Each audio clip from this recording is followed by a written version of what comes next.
आज मंत्रिमंडल की जो बैठक हुई है उसमें 15 एजेंडे रखे गए थे, जिसमें 14 एजेंडे मंजूर हुए हैं। सबसे पहला जो एजेंडा था वो मॉडल ऑनलाइन ट्रांसफ़र पॉलिसी 2026 और टीचर ट्रांसफ़र पॉलिसी 2026 को मंजूरी दी गई है। ये नीतियां पंजाब और हरियाणा हाई कोर्ट की टिप्पणियों और अलग अलग स्टेक होल्डर से मिले फीडबैक पर विचार करने के बाद बनाई गई है। माननीय कोर्ट ने पिछली ट्रांसफ़र व्यवस्था के तहत उम्र को दिए जाने वाले वेटेज और कपल मामलों में कम मेरिट पॉइंट्स जैसे मुद्दों पर चिंता जताई थी। इसी के अनुसार स्टेक होल्डर्स के फीडबैक को शामिल करते हुए इन चिंताओं को दूर करने के लिए पॉलिसी फ्रेमवर्क की पूरी तरह से समीक्षा की गई है। नई नीतियों के तहत ट्रांसफ़र के लिए कर्मचारियों की रैंकिंग एक नए 120 पॉइंट वाले कंपोजिट स्कोरिंग फ्रेमवर्क से तय की जाएगी। उम्र को दिए जाने वाले वेटेज को 75% से घटाकर 25% कर दिया है। प्रोफेशनल अनुभव और सर्विस की निरंतरता को मान्यता देने के लिए कैडर में अनुभव का एक नया पैरामीटर जोड़ा गया है, जिसका वेटेज 25% है। इसके अलावा स्पेशल फैक्टर्स जो खास परिस्थितियों में के लिए वेटेज को 25% से बढ़ा करके 50% किया गया है। साथ ही गंभीर बीमारियों की लिस्ट में मुस्कुलर डिस्ट्रॉफी, बेसेट रोग और खास अंग प्रत्यारोपण जैसे पैनक्रियाज, बोन मैरो ट्रांसप्लांट को भी इसमें शामिल किया गया है। नीतियों में एक जरूरी प्रावधान भी जोड़ा गया है, जिसके तहत रिटायरमेंट से 1 साल पहले किसी भी कर्मचारी या शिक्षक का ट्रांसफ़र उनकी लिखित सहमति के बिना नहीं किया जाएगा। कपल केस कैटेगरी के तहत मिलने वाले मेरिट पॉइंट्स को 5 से बढ़ाकर 10 कर दिया गया है। मंत्रिमंडल ने मानव संसाधन विभाग को MOTP 2026 के तहत पहली ऑनलाइन ट्रांसफ़र प्रक्रिया के लिए जरूरी निर्देश जारी करने की मंजूरी दी गई है। ये निर्देश खास तौर पर नेशनल कैटेगरी और उन कैडर के लिए होंगे जहां करंट ड्यूटी चार्ज की व्यवस्था लागू है। नई नीति निष्पक्ष, पारदर्शी और टेक्नोलॉजी पर आधारित ट्रांसफ़र सिस्टम के प्रति राज्य सरकार की ये प्रतिबद्धता को दर्शाती है। साथ ही प्रशासनिक दक्षता और कर्मचारियों के कल्याण को भी ये सुनिश्चित करती है।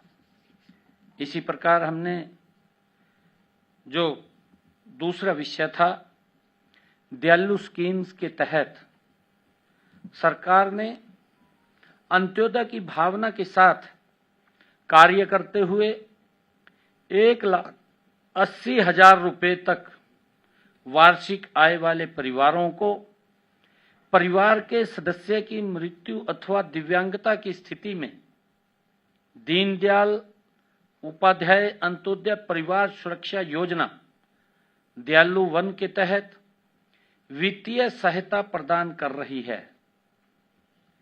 आमजन की सुविधा और जरूरतों को ध्यान में रखते हुए मंत्रिमंडल ने दयालु वन योजना में महत्वपूर्ण संशोधनों को मंजूरी दी है, जिससे पात्र परिवारों को सहायता प्राप्त करने में और अधिक आसानी होगी। पहले योजना के तहत क्लेम प्रस्तुत करने की समय सीमा 3 महीने थी, जिसे बढ़ा करके 6 महीने कर दिया है, ताकि किसी भी जरूरतमंद परिवार को केवल तकनीकी कारणों से सहायता से वंचित न रहना पड़े। साथ ही आज तक दायर क्लेमों के लिए छूट की अवधि को भी 3 महीने से बढ़ाकर मृत्यु अर्थात दिव्यांगता की तिथि से 6 महीने तक किया गया है। पात्र लाभार्थियों को राहत प्रदान करने के उद्देश्य से क्लेमों के निपटान संबंधी प्रावधानों को सरल बनाया गया है। 6 महीने से अधिक 7 महीने तक देरी के लिए हरियाणा परिवार सुरक्षा न्यास के मुख्य कार्यकारी अधिकारी को अधिकृत किया गया है और इसी प्रकार 7 महीने से अधिक और 9 महीने तक देरी के लिए वित्त विभाग के अतिरिक्त मुख्य सचिव को निर्णय लेने के लिए अधिकृत किया गया है और इसी कड़ी में 9 महीने से अधिक 12 महीने तक की देरी के लिए मामला वित्त मंत्री के पास आएगा, क्योंकि पहले 3 महीने था, इसको 6 महीने किया। 6 महीने के बाद भी इसको फेसिस के अंदर 1 साल तक उसको परमिशन लेकर के अप्लाई कर सकता है। और इसी कड़ी में हमने ई बसेस और ट्रक्स बैठक में एनसीआर प्लानिंग बोर्ड की सहायता योजना के तहत राज्य के एनसीआर जिलों में BS4 या उससे पुराने मानकों वाले पुराने ट्रकों और बसों को बदलने पर मोटर वाहन कर में छूट के प्रस्ताव को भी आज मंजूरी दी है। नए BS6 या उससे कड़े मानकों वाले इलेक्ट्रिक व्हीकल CNG ट्रकों व बसों की खरीद पर पात्र लाभार्थियों को 100% मोटर वाहन कर में छूट दी जाएगी, ये निर्णय किया गया है। इसके अलावा इन्हीं मानकों वाले पुराने इस्तेमाल किए हुए EV CNG ट्रकों व बसों की खरीद पर भी पात्र लाभार्थियों को मोटर वाहन कर में 50% तक की छूट दी जाएगी। दोनों ही मामलों में मोटर वाहन कर में छूट 10 साल की अवधि के लिए मान्य होगी। साथ ही योजना के तहत यहां खरीदे गए नए वाहनों के रजिस्ट्रेशन पर रजिस्ट्रेशन फीस भी माफ की जाएगी। एक हॉर्टिकल्चर विभाग की जो मंत्रिमंडल ने फैसला लिया है कि राज्य मंत्रिमंडल ने राज्य के बागवानी क्षेत्र में महत्वपूर्ण और दूरगामी सुधार की दिशा में कदम बढ़ाते हुए हरियाणा बागवानी नर्सरी नियम 2026 को भी मंजूरी दी है। इन नियमों के माध्यम से नर्सरी लाइसेंस जारी करने, रिन्यूअल तथा नई श्रेणी जोड़ने की प्रक्रिया को पूरी तरह व्यवस्थित, पारदर्शी और जवाबदेह बनाया गया है। साथ ही नर्सरियों के लिए न्यूनतम गुणवत्ता मानक निर्धारित किए गए हैं तथा रिकॉर्ड प्रबंधन की आधुनिक व्यवस्था लागू की गई है। अब नर्सरियों द्वारा बेची जाने वाली पौध सामग्री की क्यूआर कोड आधारित ट्रेसेबिलिटी सुनिश्चित की जाएगी, जिससे पौधों की गुणवत्ता, स्रोत और प्रामाणिकता की जानकारी आसानी से प्राप्त होगी। और इसी प्रकार हरियाणा म्युनिसिपल ऑर्डिनेंस मंत्रिमंडल ने हरियाणा नगरपालिका संशोधन अध्यादेश 2026 और हरियाणा नगर निगम संशोधन अध्यादेश 2026 को मंजूरी दी है।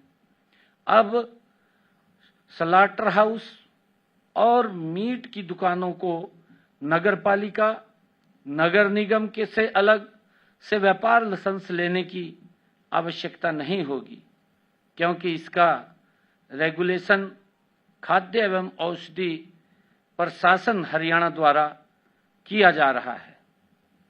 इस फैसले से दोहरे लाइसेंस, ड्यूअल लाइसेंसिंग की व्यवस्था समाप्त होगी और नियमों की अनुपालना अधिक सरल व सुगम बनेगी।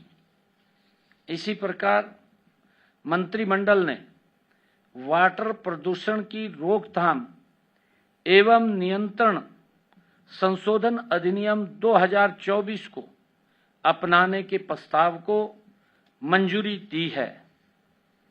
इससे हरियाणा में जल प्रदूषण नियंत्रण से जुड़े कानूनों को अधिक प्रभावी, आधुनिक और व्यवहारिक बनाया जाएगा। इस संशोधन ease of doing business, ease of living और भरोसे पर आधारित सुशासन की दिशा में एक महत्वपूर्ण कदम है। संशोधित कानून में छोटे उल्लंघनों को अपराध की श्रेणी से बाहर किया गया है। संशोधित अधिनियम राज्य प्रदूषण नियंत्रण बोर्ड के अध्यक्ष के नामांकन की प्रक्रिया को भी अधिक सरल और पारदर्शी बनाता है। मंत्रिमंडल की मंजूरी के बाद हरियाणा विधानसभा में इस अधिनियम को अपनाने का प्रस्ताव भी लाया जाएगा, जिसके पश्चात इसके प्रावधान राज्य में लागू हो सकेंगे।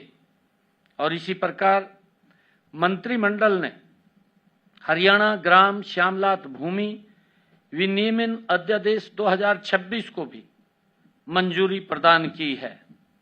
मौजूदा प्रावधानों के तहत निदेशक विकास और पंचायत विभाग हरियाणा के पास उन योग्य आवेदकों को श्यामलात दे बेचने की मंजूरी देने का अधिकार है, जिन्होंने 31 मार्च 2004 या उससे पहले ऐसी जमीन पर अपने घर बनाए थे। अभी बड़ी संख्या में आवेदन अलग अलग स्तरों पर लंबित और मंजूरी अपेक्षित हैं। ऐसे मामलों के निपटारे की प्रक्रिया में तेजी लाने और योग्य आवेदकों को समय पर राहत देने के लिए मामलों की स्वीकृति देने का अधिकार संबंधित जिला उपायुक्त को दिया गया है।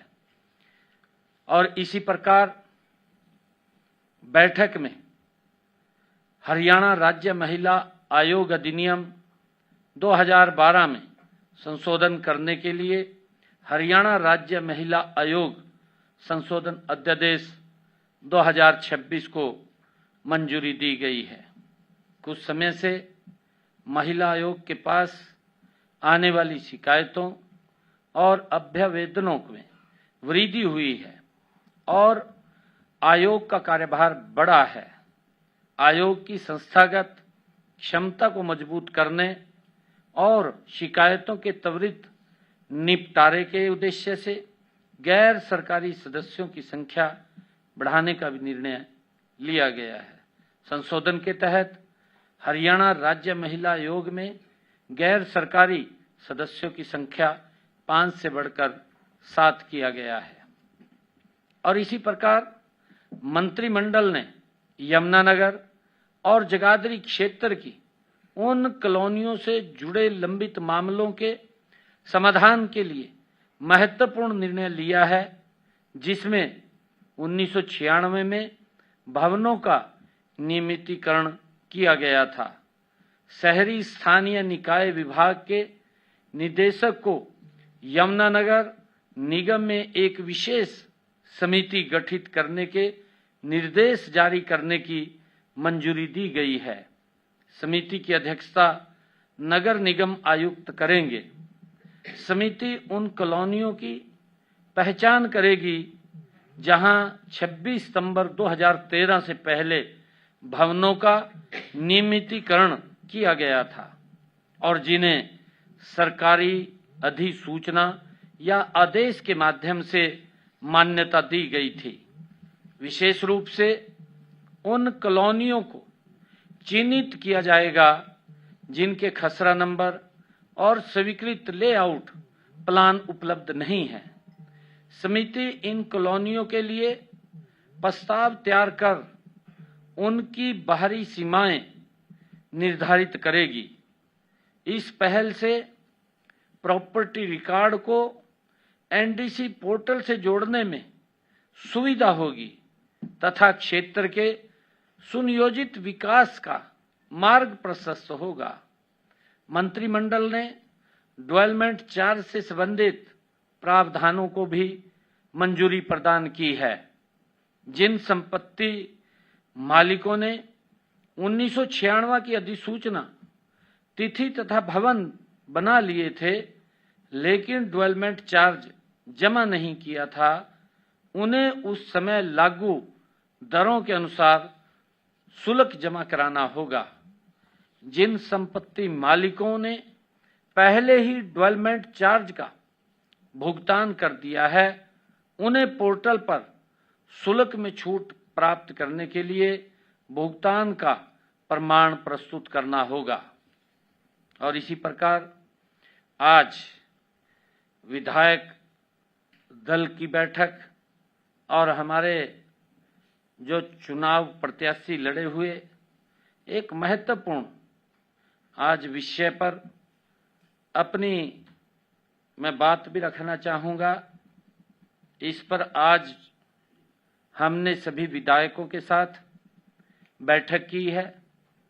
यह बैठक देश के यशस्वी प्रधानमंत्री आदरणीय नरेंद्र मोदी जी के विकसित भारत 2047 के संकल्प को धरातल पर उतारने का रोड मैप तैयार करने के बारे में की गई है।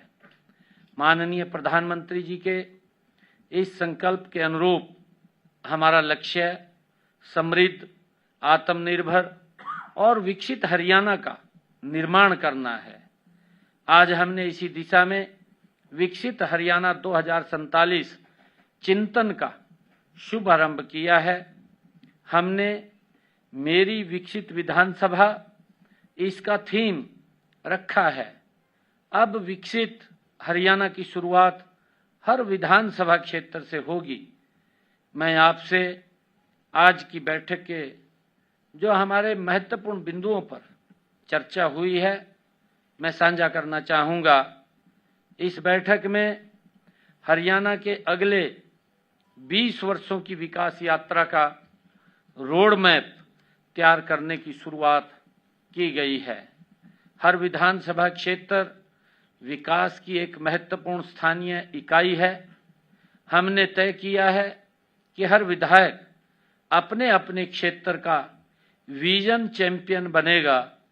वह अपने क्षेत्र की समस्याओं, संभावनाओं और विकास की प्राथमिकताओं को स्वयं चिन्हित करेगा।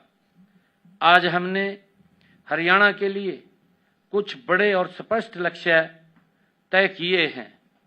राज्य की अर्थव्यवस्था को $1 ट्रिलियन से अधिक तक पहुंचाना, प्रति व्यक्ति वार्षिक आय को 40 लाख रुपए से अधिक तक ले जाना, महिला श्रम बल भागीदारी को 45% से अधिक करना, महिला साक्षरता को 100% तक पहुंचाना, हर नागरिक को गुणवत्तापूर्ण और शिक्षा और स्वास्थ्य सेवाएं उपलब्ध कराना, हर घर तक स्वच्छ पेयजल पहुंचाना हमने तय किया है कि हर विधानसभा क्षेत्र अपनी अलग पहचान, चुनौतियां और संभावनाओं के साथ आगे बढ़ेगा। इसके लिए हम मेरी विकसित विधानसभा अभियान शुरू कर रहे हैं। इसके तहत हर विधायक अपने विधानसभा क्षेत्र का विकास विजन, लक्ष्य और कार्य योजना तैयार करेगा। इसके लिए आगामी जुलाई व अगस्त माह के दौरान सभी विधायक अपने अपने क्षेत्रों में जाकर जनता से सीधा संवाद करेंगे। इस संवाद में गांव, वार्डों, किसानों, युवाओं, महिलाओं, उद्योगों, स्वयं सहायता समूहों और सामाजिक संगठनों से सुझाव लिए जाएंगे। इस तरह विकसित हरियाणा का रोड मैप जन भागीदारी के आधार पर तैयार होगा। इनमें 3 प्रमुख क्षेत्रों पर विशेष फोकस रहेगा: शिक्षा, स्वास्थ्य तथा जल पर्यावरण व जलवायु अनुकूलता। शिक्षा और कौशल, हमारा लक्ष्य है हर बेटी को शिक्षित, हर युवा को कुशल और हर हाथ को रोजगार देना है। महिला साक्षरता को 100% तक पहुंचाना है। रोजगार क्षमता को 95% तक ले जाना है। ITI, पॉलिटेक्निकल और कॉलेजों को उद्योग से जोड़ना है। स्वास्थ्य और पोषण, हमारा लक्ष्य है हर परिवार को गुणवत्तापूर्ण स्वास्थ्य सुविधाएं मिले। मातृत्व मृत्यु दर को 10 से कम कर शिशु मृत्यु दर को 5 से कम करना हमारा लक्ष्य है। 100% टीकाकरण और संस्थागत प्रवास सुनिश्चित किया जाएगा। जल, स्वच्छता और पर्यावरण, हर घर तक सुरक्षित पेयजल पहुंचाया जाएगा। इसी कड़ी में नवीकरणीय ऊर्जा की हिस्सेदारी 70% से अधिक की जाएगी। यह पहल किसी एक सरकार या एक कार्यकाल के लिए नहीं है। पहले की सरकारें चुनाव तक सोचती थी, परंतु हमारी सरकार 2047 तक सोच रही है, क्योंकि हम देखते हैं जो भी सरकारें विपक्ष की रही हैं, उनका एजेंडा होता था घोषणा पत्र 5 साल के लिए जारी करते थे, 2-4 पूरे कर दिए, बाकी के छोड़ दिए। अगली बार में उनके ऊपर कुछ और डेंटिंग पेंटिंग करके बड़े स्तर पर फिर जारी कर दिया, फिर लोगों से वोट बटोर लिया। इस प्रकार का धंधा, इस प्रकार का सिस्टम ये विपक्ष का था, परंतु हमारी सरकार का 2047 तक सोच रही है, स्पष्ट विजन है कि यह 2047 तक हरियाणा के भविष्य की कार्य योजना हमने खड़ी की है। हर विभाग के लिए हमने वर्षवार लक्ष्य तय किए हैं। वो होंगे, हर तिमाही प्रगति की समीक्षा होगी, डैशबोर्ड आधारित मॉनिटरिंग की जाएगी, जवाबदेही तय होगी और परिणाम जनता के सामने होंगे। हर विधानसभा की प्रगति की व्यक्तिगत समीक्षा में मैं स्वयं करूंगा। इस दौरान हर विधायक अपने विधानसभा क्षेत्र की समस्याओं के साथ उनके समाधान पर आधारित कार्य योजना तैयार करेगा। हमारा फोकस केवल फाइलों पर नहीं, बल्कि लोगों के जीवन में बदलाव पर है। साथियों, हम हर 6 महीने में समीक्षा करेंगे कि योजनाओं का लाभ लोगों तक पहुंच रहा है या नहीं। मुझे पूरा विश्वास है कि विकसित हरियाणा विकसित भारत की प्राण शक्ति बनेगा। माननीय प्रधानमंत्री आदरणीय नरेंद्र मोदी जी ने देश को विकसित भारत का जो मंत्र दिया है, हरियाणा उसमें अग्रणी भूमिका निभाएगा। आप सबका बहुत बहुत धन्यवाद।